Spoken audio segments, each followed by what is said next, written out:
નર્મદા જિલ્લામાં આમ આદમી પાર્ટીના પ્રમુખ પર થયો ફરી એકવાર હુમલો। સભામાં પરત ફરતી વખતે જિલ્લા પ્રમુખ નિરંજન વસાવા પર હુમલો થયો। નાંદોદના મયાસી ગામે સભાનું આયોજન કરાયું હતું। હુમલા મામલે આમલેથા પોલીસે ગુનો નોંધીને વધુ તપાસ હાથ ધરી છે। કોના દ્વારા હુમલો કરવામાં આવ્યો તે દિશામાં અત્યારે તપાસ થઈ રહી છે। તો નાંદોદના મયાસી ગામે સભાનું આયોજન કરવામાં આવ્યું હતું અને આયોજન દરમિયાન તેમના ઉપર હુમલો કરવામાં આવ્યો। હવે પોલીસે ગુનો નોંધીને આખા કેસમાં વધુ કાર્યવાહી હાથ ધરી છે। આ પહેલીવાર નથી, અગાઉ પણ તેમના ઉપર હુમલો થયો હતો અને ફરી એકવાર તેઓને નિશાને લેવામાં આવ્યા છે અને જ્યારે તેઓ જઈ રહ્યા હતા ત્યારે રસ્તા પર તેમના ઉપર હુમલો કરવામાં આવ્યો છે। વધુ માહિતી આપી રહ્યા છે સંવાદદાતા વિશાલ પાઠક।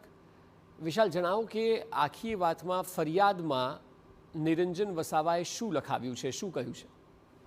જી, જે નિરંજન વસાવાની જો વાત કરીએ તો ગઈકાલે કઈ મયાસી નાંદોદ તાલુકાનું મયાસી ગામ છે ત્યાં સભા માટે ગયા હતા અને ત્યારબાદ ત્યાં સભા પૂર્ણ થયા બાદ જ્યારે પરત એમના ઘરે જતા હતા ત્યારે 15 થી 20 લોકોએ તીક્ષ્ણ હથિયાર વડે એમના ઉપર હુમલો કર્યો છે એમ નિરંજન વસાવા દ્વારા જણાવવામાં આવ્યું છે। અને એ આખી જે ઘટના છે એ જે મયાસી ગામની આગળ જે રસ્તા છે, જે જંગલ વિસ્તાર જેવો રસ્તો છે ત્યાં બની હતી અને આ એક જો વાત કરીએ તો 2 થી 3 દિવસમાં આ બીજો હુમલો એમના ઉપર કરવામાં આવ્યો છે। અગાઉ પણ જે સંતોષ ટોકીઝની જે ચોકડી છે તેની ઉપર એક વ્યક્તિ દ્વારા એમના પર હુમલો કરવાનો પ્રયાસ કરવામાં આવ્યો હતો અને તેની પણ પોલીસ સ્ટેશનમાં ફરિયાદ નોંધાઈ હતી। ત્યારબાદ આ 2 દિવસમાં જ બીજો હુમલો એમના ઉપર થયો છે અને એમનું જે નિરંજન વસાવાનું કહેવું છે કે આ એક આખા ભાજપ પ્રેરિત ષડયંત્ર છે અને અગાઉ જે એમના ભાઈ પર જે દારૂનો કેસ બનાવ્યો હતો ને ત્યારબાદ આ હુમલાઓ એમના ઉપર કરવામાં આવી રહ્યા છે એવું કહેવામાં આવ્યું છે એમના।